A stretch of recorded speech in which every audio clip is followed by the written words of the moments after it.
كتاب البحث العلمي. البحث العلمي ترسلها له خلاصة البحث العلمي تحقيق المخطوطات. طيب، بسم الله الرحمن الرحيم، الحمد لله والصلاة والسلام على رسول الله نبينا محمد وعلى آله وصحبه ومن والاه. سأتكلم قليلا ثم أدع المجال لكم. أولا الحمد لله الذي يسر لكم العلم وأن تطلبوه في مهده، في أم القرى، في مكة المكرمة، أول بيت وضع للناس، والبلد الحرام الذي شق الهدى أكمامه منه.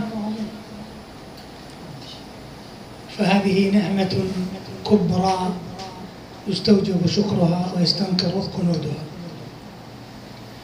أن تأتي إلى هذا المكان وتنال البركة. والبركة أحبتي الكرام لابد أن تنتبهوا لهذه الكلمة جيدا. كلمة البركة يقل أن توجد في كتب البحث العلمي، وهي مصطلح عظيم. البركة هي نزول الخير الإلهي في الشيء وثبوته فيه. يكتبون سامي لو بعد شوي عشان فالبركة هي نزول الخير الإلهي في الشيء وثبوته فيه. والبركة إذا نزلت في العلم أو في المكان أو في الزمان أو في الشخص أو في المال فلا تسأل عن المقاييس المادية لها. ويقول ابن تيمية في مقدمة نقض المنطق، يقول إن أهل السنة ينالون من حقائق العلوم والأعمال أضعاف ما يناله غيرهم في قرون وأجيال. لاحظ، وهو مثال على ذلك. تجدون هذا العمر عمره 67 سنة والمؤلفات فيه الآن يمكن تقرب من 1000 رسالة علمية من غير المؤلفات الأخرى، من عرب ومن عجم ومن غيرهم. لاحظ هذا الرسائل العلمية في شتى الجامعات العالمية. هذا العمر العظيم، انظروا البركة. الرسالة العلمية يأخذ عليها الطالب يمكن 5-6 سنوات، و1000 رسالة في شخص. وبعض رسائله كتبها في قعدة بعد العصر، بعضها بعد الظهر، بعضها أجوبة يقول أجبت وأنا عجلان. فإذا لابد أن تستحضر البركة، وأن تستنزل البركة، وأن تسأل الله أن يبارك في علمك وفي عملك وفي وقتك. لابد أن يكون لك على بال هذا الأمر. استحضر البركة واسأل الله البركة والإعانة. ومما تستنطر به البركة أن تعين زملائك. والله في عون العبد ما كان العبد في عون أخيه. لا تقل إن أعطيت هذه المعلومة سيتفوق علي، لا. الله عز وجل يطرح لك شيء لا يخطر لك بالبال، يصرف عنك من الآفات والأمراض والمشكلات ما لا يعلمه إلا هو. ورأينا بأم أعيننا أن بعض الطلاب ممن يعينون زملائهم أن الله يبارك فيهم وييسر لهم أمورا لم تخطر لهم في البال. هذا مما تلتمس به البركة، أن تعين إخوانك ولو على حسابك. وجرب تجد العجب العجاب. مما يعينك على البحث العلمي والتعليم أن يكون عندك مهارة القدرة على الاستمتاع بالعمل والبحث. لا يكون البحث العلمي هو هم لا شك، لكن خفف الهم بأن لا يكون همك متى ينتهي هذا الفصل، متى تنتهي هذه الواجبات، متى ينتهي هذا العمل، متى ينتهي هذا البحث.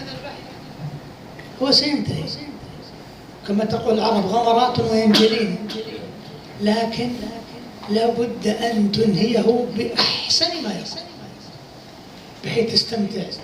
تخيل تقوم في الصباح الباكر، وهذا من أسباب البركة، وتصلي ما شاء الله، تصلي في الليل ثم تصلي الفجر ثم تذكر الله ويبارك لك في نهارك ينتصف الضحى وأنت أنهيت الكثير من الأعمال.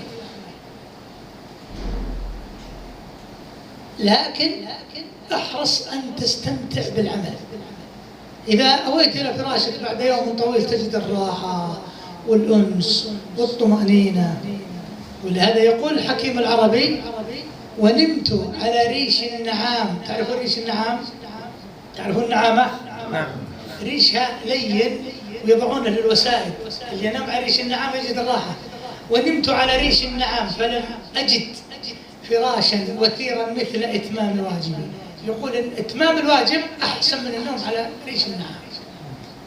ويقول علماء: الراحة لا تنال بالراحة، والنعيم لا يدرك بالنعيم. من أعظم أسباب نجاحك في البحث العلمي أن تتعرف على الجديد، أن يكون عندك النهمة والجوعة. لهذا منهما لا يشبع عن طالب مال وطالب علم. ومن أعظم ما يعينك أن تتعلم فن السرقة. ما فن السرقة سرقة العلمية، لا. سرقة المعلومات، لا. سرقة الأوقات. كيف تسرق وقتك من وقتك؟ لو استرسلت وأطعت نفسك ما تكتب اليوم والله تعبان، اليوم عندي صداع، اليوم عندي ذهاب للحرم، اليوم عندي بنتي تعبانة، الزوجة، يعني ما في عمل اليوم. لا، يقولون أكثر المنتجين هم أكثر الناس أعمالا. اسرق الوقت، كما يقول الصنعاني: سرقناه من شرخ الشباب وروقه، فلما سرقنا الصفو منه سرقناه. كيف تسرق وقتك من وقتك؟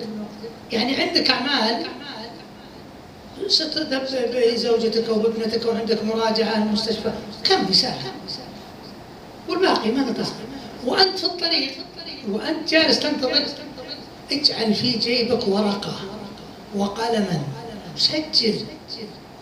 سجل ما يمر بك، هذا يهيئك للعمل.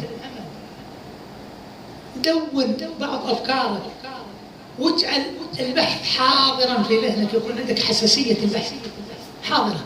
أنتم تعرفون أن العسكريين واللاعبين، لاعب الرياضة والعدائي لا يحتاج إلى إيش؟ كل يوم تدريب. يمكن لو جلس يومين ما هبط لياقته. يحتاج إلى تدريب وتركيز عالي، يكون عنده الحساسية لكي يحقق الهدف.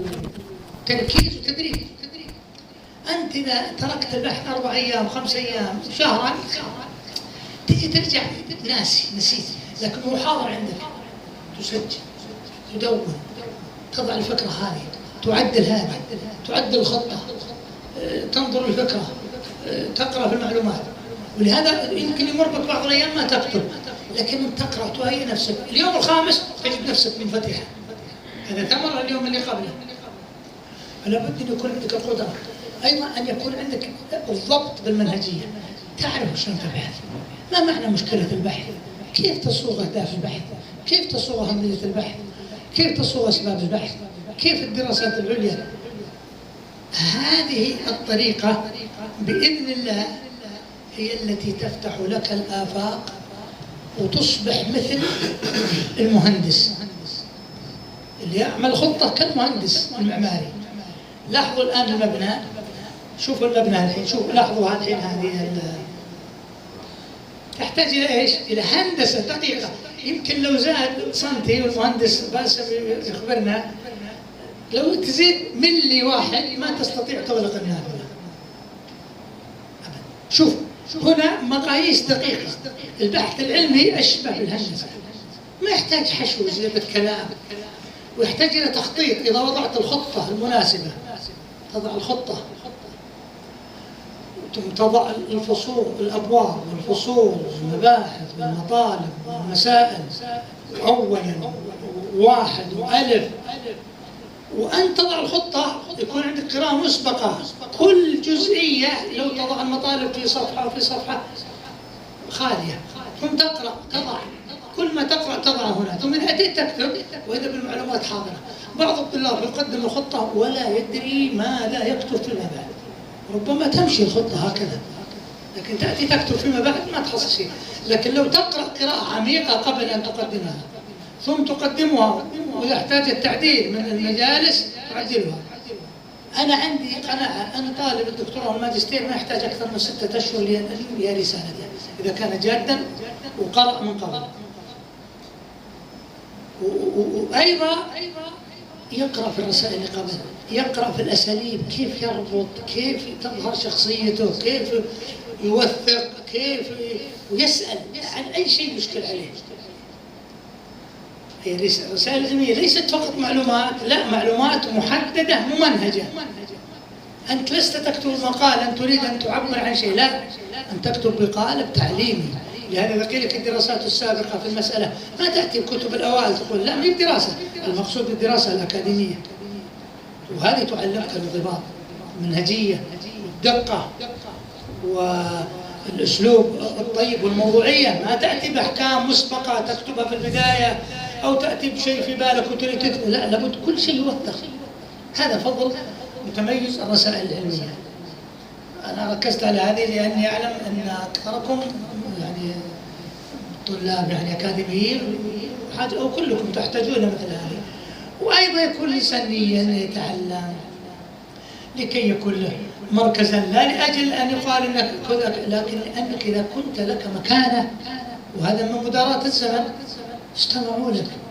قومك إذا علموا أنك تلميذ تخرجت من الجامعة، ماجستير، دكتوراه، بكالوريوس، من جامعة معروفة، من أم القرى، يكون لك كلمة عندهم تكون مسموعة، ما هي لأجل أن ترفع وتعظم، لا، لأجل أن يكون لكلامك قبول وتأثير.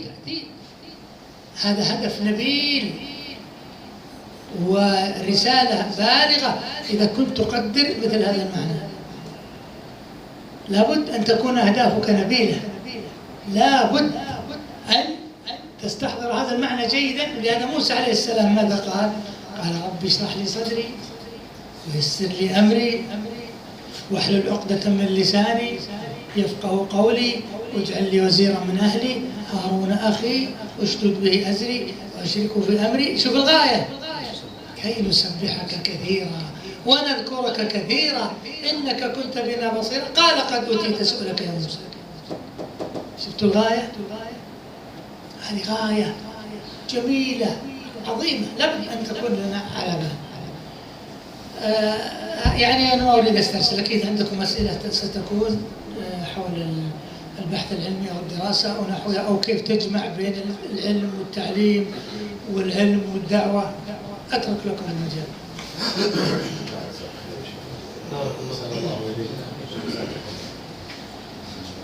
أنا أبغى أفتتح إذا أذنت لي يا شيخ.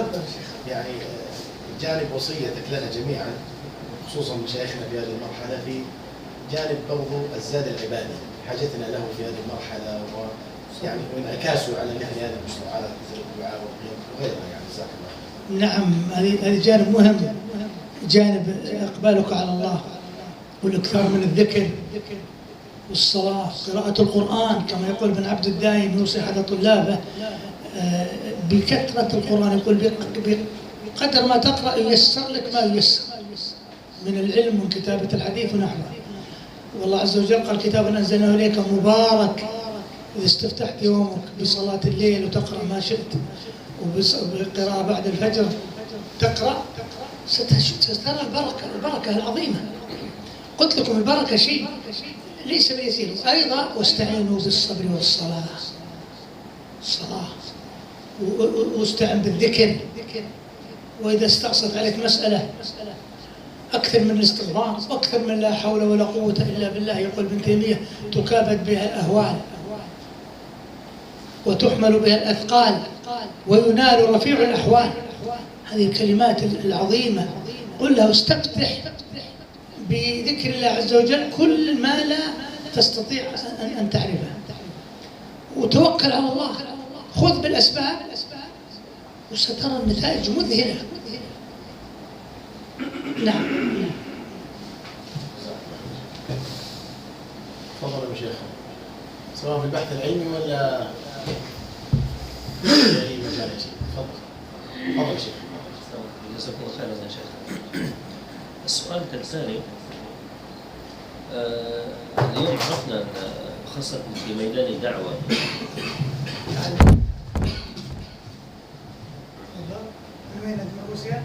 من روسيا من وسط روسيا تترستان. بس عندك الكتب عشان تحولهم باللغات عندك.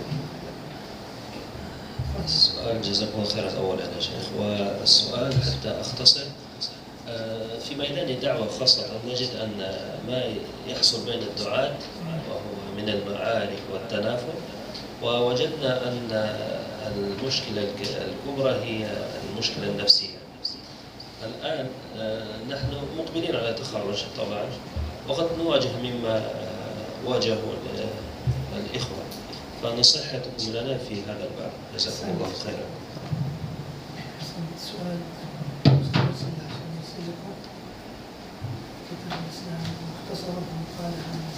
هذا كتاب للشيخ جزاه الله خيرا، يعني جمع فيه عن الإسلام يمكن مر على بعض. كتاب الإسلام فاز بجائزة المركز الأول ما شاء الله، كتاب مهم وله مختصر. وفي مقالة أنا مسلم كيف؟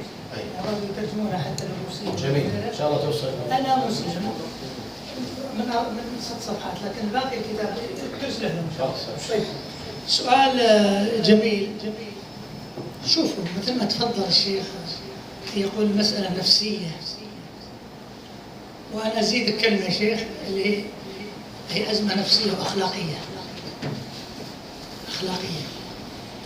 يقولون كل ما زاد علم الإنسان اتسعت رحمته وحلمه، لأن ربنا وسع كل شيء رحمة ووسع كل شيء علما. والسبب الخلاف سبب أحيانا ضيق النفوس. إذا كانت النفوس كبيرة استوعبت الخلاف، إذا كانت النوايا سليمة ضيقت خناقة. أما إذا كان الإنسان له هوى، أريد أن أثبت نفسي، أريد أن يكون لي قيمة. لهذا العرب تقول إذا عز أخوك فهن، وأيضا تقول فهن. هن يعني لن، وهن خفف من عزتك قليلا. هذا المعنى. لابد أن يكون عندنا صبر، ولابد أن يكون صبر على إخواننا. يقول الله عز وجل في السورة التي نقرأها كل جمعة: واصبر نفسك مع الذين يدعون ربهم بالغداة والعشي يريدون وجهه. شوف السر العظيم، هؤلاء هم خير الناس. اصبر شوي، وسع صدرك، لا تستسلم لكل غضبة. تغضب اليوم ترد، يكتب مقال بوسائل التواصل يرد على طول. خلي عندك نظرية تبريد الطعام. الطعام الحار ما تقدر تاكله، فإذا برد استمتعت به. أما تأكل حار يحرق فؤادك، يحرق قلبك، يحرق معدتك. لكن دعه يبرد قليلا حتى يكون سائغا. المشكلة كذلك تبدأ فلان فعل كذا وكذا، قولوا فيه اتركوه ردوا. شو لابد من الصبر، لابد من سعة الصدر، لابد من النظر في العواقب، لابد من البعد عن الغضب. ولهذا النبي عليه الصلاة والسلام قال لا تغضب، قال أوصني، قال لا تغضب، فردد نيران قال تغضب. مو معنى أن ما يصيبك الغضب، لكن لا تفعل ما يجيبه الغضب. ولهذا أثنى الله على المؤمنين قالوا إذا ما غضبوا هم يغفرون. وأيضا نحرص على تخفيف الخلاف. يعني في مجتمعات ملاحدة لا يعرفون الله طرفة عين، ثم يأتي أناس أعطاهم الله من العلم ومعرفة الإسلام والصلاة، بدل أن يعطوهم منها النور ولو قليلا تجدهم يتناحرون حتى يضحك عليهم الله. قال هذا لا، يعني أنتم اصلحوا مع أنفسكم ثم تعالوا عندنا. هذا شيء مؤذي. أحيانا باسم الدين وباسم المنهج وباسم لابد أن نبين الحق، لكن رحم الخلق.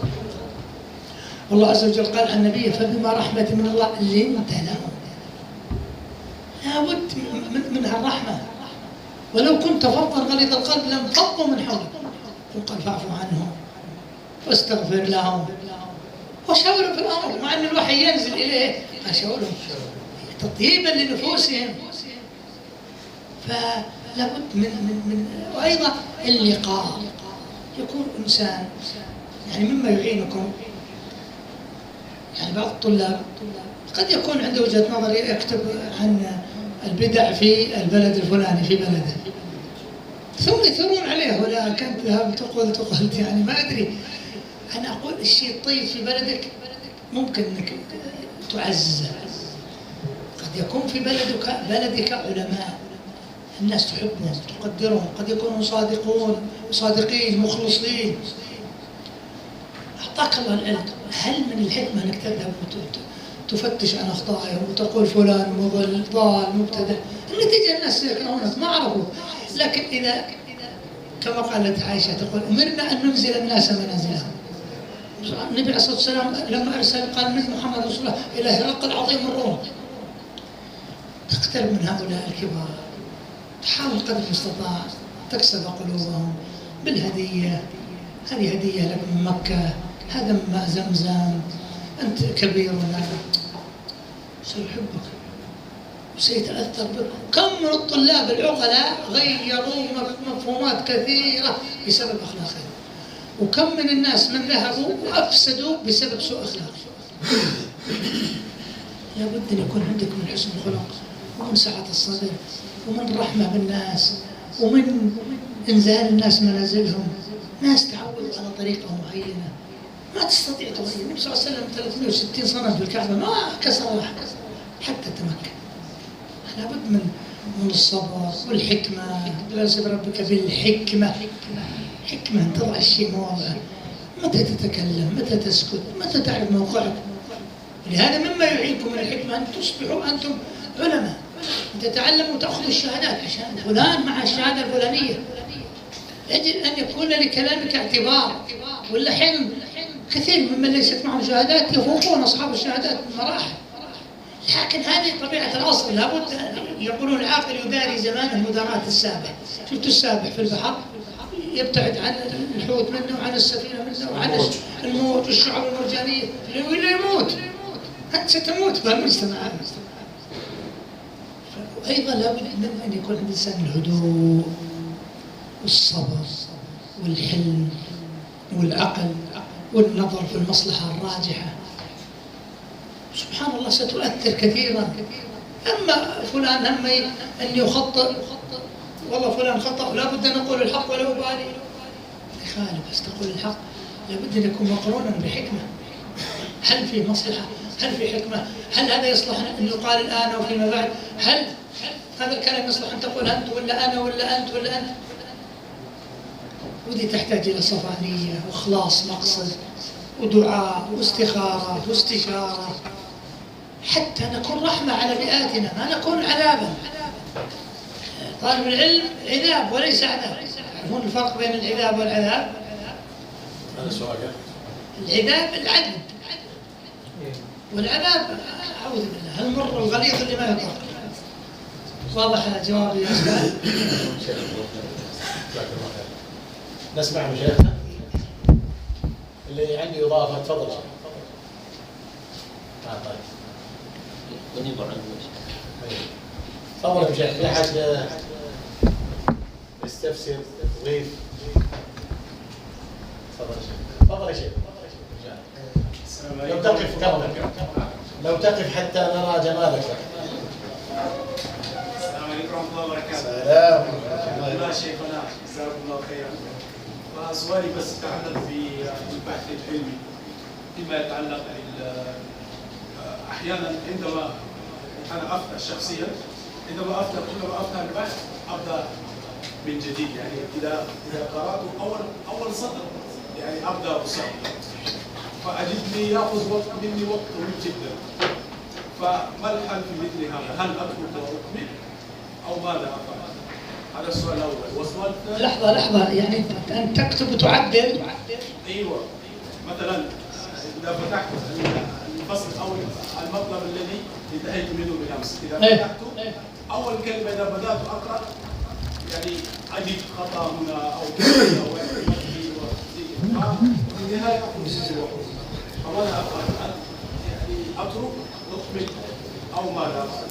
ما لك خيار. إذا كان خلينا نجاوب على هذا. ما ليس لك خيار. إذا كان عندك بحث لابد أن تنهيه. لكن طبيعة البحث العلمي البحث الرصين هو الذي تتعاهده بالتعديل والتشبيب وإعادة النظر. فأول شيء انك تنهي البحث، المطلب اللي بين يديك، ثم تراجعه، راجع قدر ما تستطيع، ولا تمل من مراجعة البحث ولا مراجعة الخطة قبل أن تسلمها، لكن امشي، سر في بحث، سر. خل عندك أوقات تبحث من دون أن تعدل، وأوقات تعدل دون أن تبحث، وإذا انتهيت تعيد النظر، تقرأ مرة مرتين 4، ولا تستنكر من التعديل. أنت لا تظنك أنك إذا كتبت خلاص انتهى، لا، يعني الواحد يرى من نفسه يمكن كتب بحوثا كثيرة، لكن أحيانا أنا أتكلم عن نفسي، بعض البحوث أعد أكثر من 40 مرة، ولو أريك يعني البروفات أعدل ثم أرجع ثم أعدل، أغير كلمة، أعدل كذا. هذا جمال الكتاب. يقولون جمال الكتاب حتى الأوائل بإصلاحه، إصلاحه، تعديله، والزيادة والنقصان والتشديد، بحيث يصبح مثل المبنى. المبنى تبنيه أنت، العظم اللي يسمونه المبنى الأول، ثم تبدأ تلبسه الدهان، ثم تعدل، ثم حتى يكون جاهزا للسكنة وللإيجار. فلا تستغرب، هذا طبيعي انك تعدل، لكن اذا كنت تقرا قبل وتعرف كيف اسلوب الكتابه تقل اخطائك. واما كونك تعدل وتقول يعني ما استمريت، يعني لا يكون همك كيف تنجز البحث، يكون همك لا يكون همك ان تنجز البحث، يكون همك كيف انجزت البحث على اي صوره.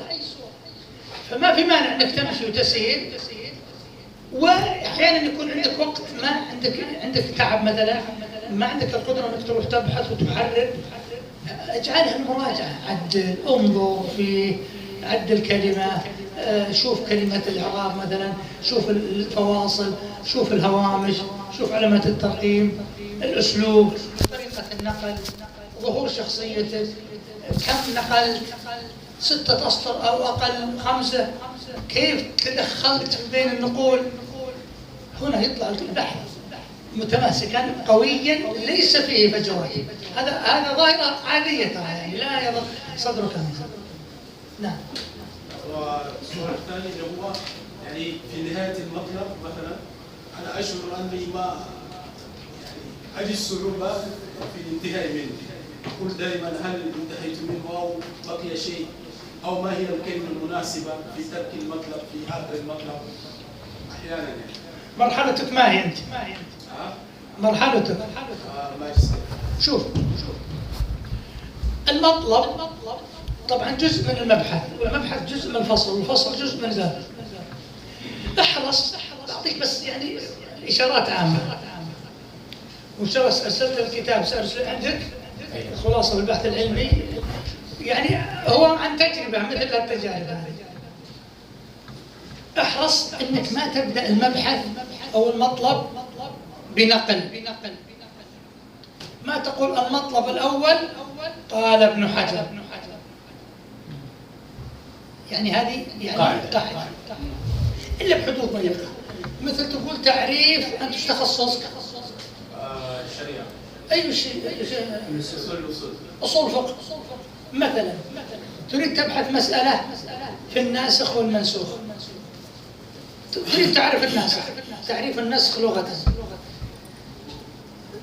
يعني أحيانا يسوغ، لكن الأحسن أنك ما تقول قال ابن فارس في مادة نسخ النون والسين والخاء أصل صحيح يدل على كذا وكذا.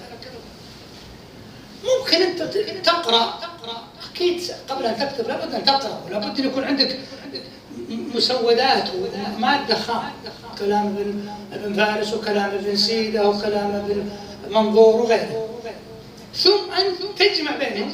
تقول مثلا مادة النسخ تدور حول كذا وكذا وكذا وكذا، قال ابن فارس، تكتب لك سطرين كذا من فهمك أنت ونظرة شخصية كذا وكذا، ثم يعلل، ثم تأتي ببعض نقوله. وقال ابن الرجب ابن منظور كذا وكذا وكذا، وأضاف وانتقل وأردف، ومن هنا يتبين لنا أن معناه كذا وكذا. تجدك تسير المطلب، ثم إذا انتهيت ومن خلال ما مضى والحاصل ويتلخص وخلاصة الشيء وبالجملة تجدك ختمت. يعني مثل المكالمة الهاتفية، أكلمك كيف الحال وشلونك، ممتاز، طيب متى موعدك إن شاء الله في غدا الساعة 8 نزل السماء، ما ختمنا. سلامات، ايش فيك؟ انقطع الهاتف. كذلك المبحث لابد انك تسكره، والخاتمه لابد تكون معبره لطيفه، وايضا لا تختم بنص الا بحدود ضيقه احيانا، انك يعني مثلا تقول يؤيد قول فلان، لكن يكون قاعده انك انت تبدا وتقفل، ولهذا تبرز شخصيتك. وانا اعرف ان طالب العلم والباحث يشبه بالجوعان، تعرف الجائع؟ أتيت مشيت لك 20 كيلو في صحراء، جائع عطشان، تاكل تحس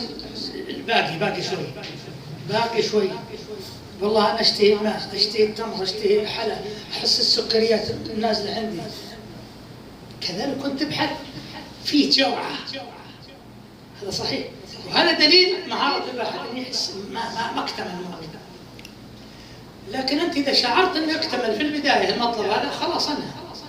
ما في مانع أنه بكرة تبين لك شيء ترجع له، ما في مانع إذا انهيت المبحث ترجع للمطالب، ما في مانع انهيت الفصل ترجع للمباحث كلها، انهيت البحث ترجع، انهيت البحث كله تراجع مراجعة هادئة البال، ما يشغلك مبحث دون مبحث، تكون مراجعة قراءة، مراجعة للهوامش، مراجعة لأسلوب الكتابة، مراجعة لعلامات الترقيم، مراجعة لتسلسل الأهداف والمطالب، أقصد الأهمية، كيف تصوغ الأهمية، مراجعة للنتائج، مراجعة للفهرس، هل هو مطابق للداخل، مراجعة إذا قلت الباب الأول يتكون من 5 مطالب، من 5 فصول، ثم جدي ما كتبت ال4 فصول، تطابقوا ولا لا؟ الخطة متطابقة مع الداخل، الفهرس متطابق مع الخطة والداخل، إذا سلمت رسالة وإذابك مضمن. واضح جوابي إن شاء الله. جزاك الله خير. باقي شيء مشاكلنا؟ ونختم باثنين. تفضل. تفضل يا شيخ. طيب نسمع سريعا. تفضل يا شيخ. عندي سؤالان. تفضل. ما شاء الله. كيف يستطيع الباحث أن يكتب بحثه بدون انقطاع ولو شغله شاغلا؟ والسؤال الثاني، كيف يستطيع الباحث أن يحصل على الموضوع وكتابة الخطوة على الوجه المطلوب؟ خلينا بالأول اللي تقول كيف يكتب بدون انقطاع. شوف، لا يمكن أن تفرغ فراغا تاما إلا في الجنة. لا تفكر أنك تقول متى يصفو ذهني، اليوم والله أفكر في أهلي هناك، أفكر في الوالدة، صارت الأشجان، والله اليوم ماشي يوم ذكرى، اليوم سأذهب للحرم وتعرف الطواف طيب اليوم والله لابد اني انام كذا، واليوم معزوم. يا اخي انا قلت لكم قبل قليل، تعلم فن سرقه الوقت. كل يوم خلي البحث حاضر بذهنك. تدري ايش مصيبه اكثر الباحثين؟ اولويه يعني. اي تدري ايش مصيبه بعض الباحثين؟ يريد 0 أو 100%. لا، ممكن اليوم تزين 1%. يقول علي رضي الله عنه: إن للنفوس إقبالا وإدبارا، فإذا أقبلت فاحملوها على النوافل، وإذا أدبرت فاحملوها على الفرائض. إذا أقبلت نفسك وهبت ريحك فرصتك. إذا شفت من نفسك فتور لا تجلس، لو تفتش البحث، تخرج حديثا، تنظر في مسألة، تجهز الأوراق، تجهز الحبر، تبعد الأوراق اللي ما لها داعي، عشان بكرة تجلس صافي ذهنك. لا تجلس ما تسوي شيء. واضح؟ اعمل أي شيء ولو قليل. أما يا 0 يا 100% هذا لا. ما يصلح. تقول أمس فاضي وكتبت خليني أفضي زي اليوم. لا، مزاجك مو على كيف. اصنع أنت مزاجك، اصنع. ضايق صدرك تقول والله ما لي مزاج أكتب اليوم. لا، من أسباب يشرح صدرك إنك تعمل. فر من ضيقة صدرك ومن همك ومن تفكيرك إنك تعمل. وإذا أنت اليوم وإذا بك أنجزت عملا، ولهذا شوف الموظف لابد الساعة 8 يجي. ما مزاجك ما مزاجك 8 تجي، ولا روح لأهلك وتفصل. والسؤال الثاني يقول كتابة الخطة. الأشياء التي تعين الباحث للحصول على الموضوع أول شيء القراءة والميل، أن تميل إلى الفكرة وكيف ولدتها وكيف اخترتها. ثم إذا قرأت فيها وتصورتها تماما تضع الخطة عليها، ثم أعد الخطة مرة بعد أخرى. وكل مبحث تبحثه أو مطلب انظر هل فيه مادة ولا ما فيه مادة، لأنك إذا ضبطت الخطة وقرأت فيها قبل وسجلت عناصر عندك خلاص الخطة تجيك. تحتاج إلى عنوان البحث، العنوان الرئيسي. هل هو يحتاج إلى أبواب وفصول؟ طبعا ماجستير دكتوراه أبواب وفصول، بحوث المحكمة من المباحث. هل يحتاج إلى أبواب؟ طيب أضع العنوان الرئيس المفصح الواضح المعبر. الأبواب تكون جزء من هذا العنوان حيث ترتبط به مباشرة. لو قرأت الخطة عرفت العنوان هكذا، ولو قرأت العنوان عرفت الأبواب هكذا. طيب والأبواب ايش تحتها؟ فصول. الفصول مرتبطة بالباب. الباب الأول مثلا، الباب الأول نقول مسألة عن مسألة. مثلا أعطيكم مثال، موقف الطبري من خوارق العادات في تفسير.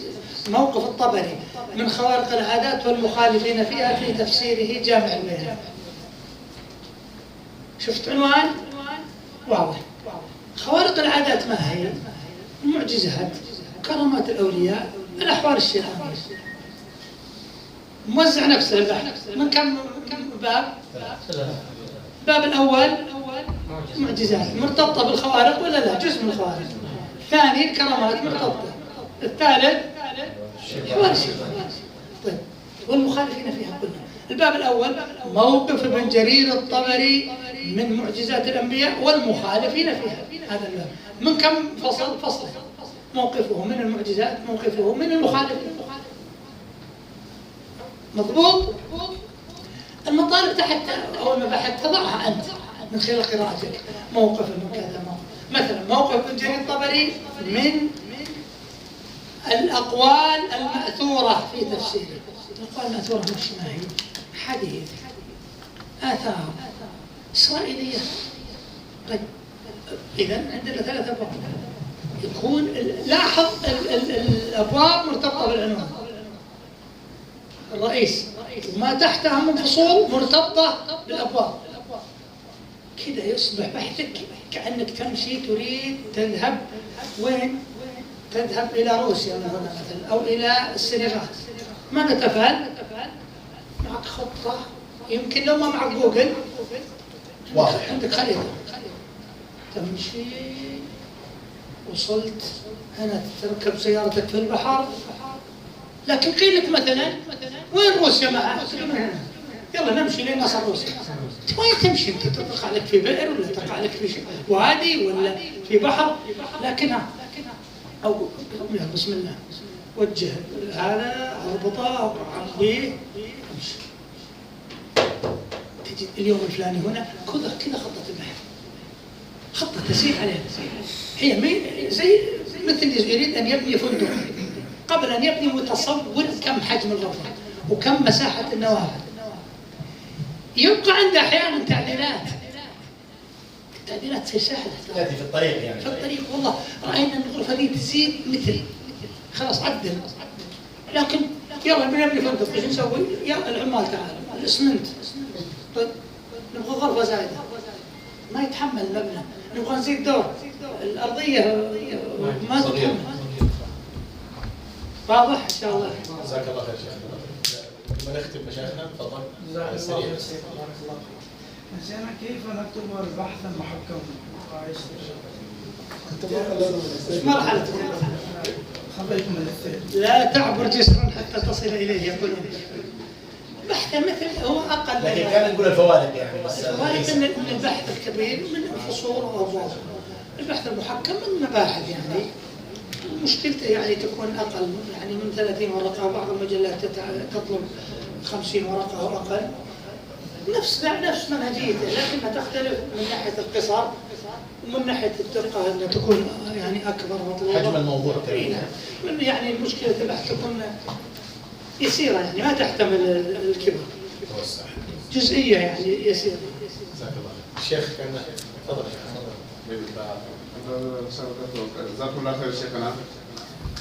سمعنا عن بعض صفحات حياتكم ما يتعلق أنكم جمعتم التعليق والتدريس والكلمات والمقالات.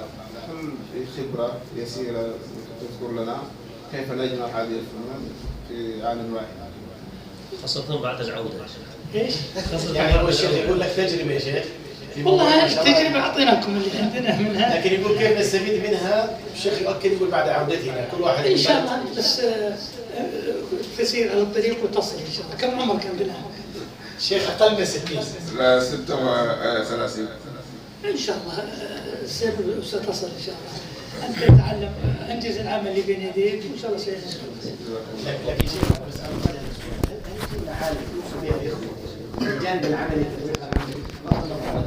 والله الاستعانة بالله بالصبر واللي يتيسر لك والناس يعني حسب ما يعطيهم الله. يعني هل في وضع خطة ممكن تصير للواحد؟ ما في شيء اسمه خطة يعني هذه شيء. لا ليس لك يعني الآن وصية لهم. الإنسان يعمل الذي بين يديه. أنجز اللي بين يديك. شيخنا من هذا الباب الآن لما نعود إلى بلادنا بعد أن نتخرج عندنا الدعوة، عندنا التعليم، وعندنا كل شيء سيجتمع في آن واحد.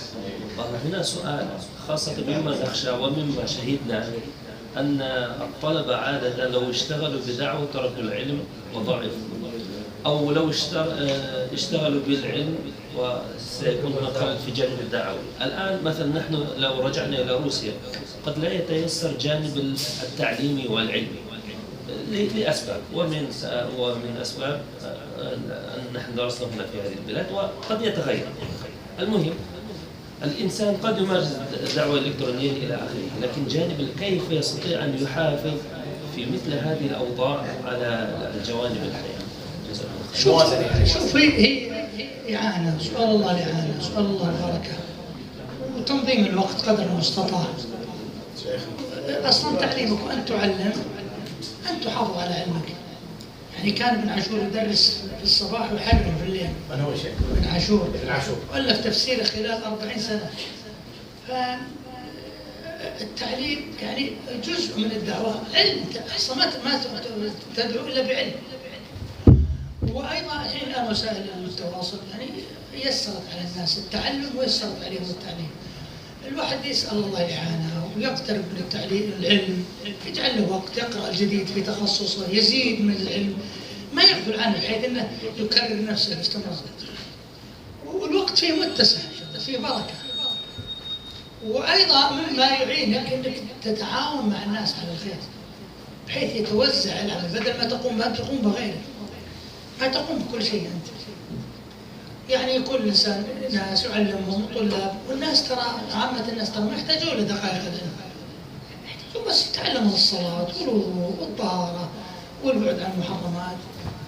لكن الإنسان يكون عنده تواصل مع أساتذته ومشايخه ومع الجديد في علمه، وترى يسير بأمر الله، يعين الله عليه.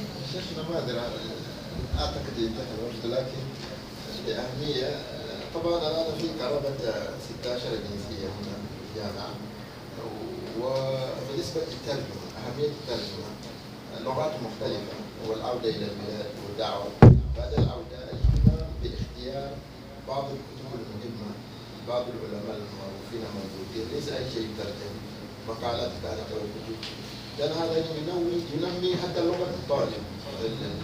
فما نصيحتكم في هذا الباب أو نترك ترجمة لأن قد تنشغل بترك الدعوة فكيف لأنه يترجمون الأمور الضرورية يعني كل وقت الإنسان يترجم بوقت هو أعلم وحسب ما يفتح الله عليه. قد يكون باب الترجمة الحاجة إليه ناس يكون أفضل عمل يقوم به. وكان يقول القاسم المقال في صحيفة خير من 1000 داعية يتوزعون في الأقطار. الكلام قبل 120 سنة كما فيه. فينظر الإنسان وش اللي ييسر له. أنا أرسلت الشيخ المهندس باسم أرسلت له كتاب الإسلام هذا فيه كلام كثير عن الإسلام وفي كتاب عن البحث العلمي وفي باللهجات عدة لهجات الفرنسية والروسية والفارسية والإنجليزية والإسبانية حتى والأردية ما مترجم بس ما وصل إلى لكن الشيخ كان الشيخ وكل هلا أبو أحمد أنا بس عندي الحين كلمة دقيقتين وأكلمك. أقول باب الترجمة يا شيخ هذا انتشرت له في كتاب الإسلام مثلا. الإخوة عندهم إمكانية قوية ما شاء الله بحكم الجمع بين العلم الشرعي ولغتهم الأصلية. فالعناية بجانب ترجمة زي ما تفضلت الكتب ذات الأهمية وذات الأولوية يعني كان إن شاء الله باب إن شاء الله باب خير خاصة المقالات. شوف المقال هذا ترجمة إنجليزية وفرنسية ودي ترجمة. أنا مسلم طلبوا مني الأخوة سافروا برا المملكة قالوا نحتاج إلى مع الكتب الكبيرة إلى مقال يسير. أنا مسلم. كيف المسلم يعرف إيش معنى كونه مسلم؟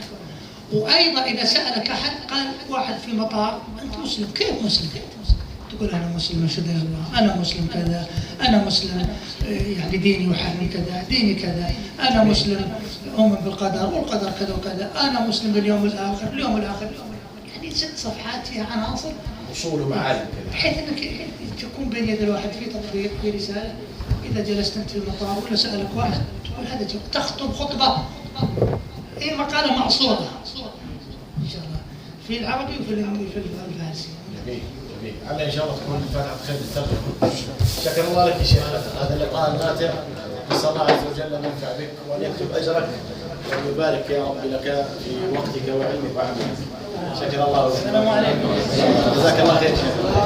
يا شباب الورقة من لم يسجل جزاكم الله خير يا مشايخنا. وإن شاء الله هذه سترسل لكم كتاب البحث العلمي وكتاب الإسلام ومقولة أنا مسلم وكذلك ربما نرسل بالرابط أحد كتب الشيخ المتناثرة.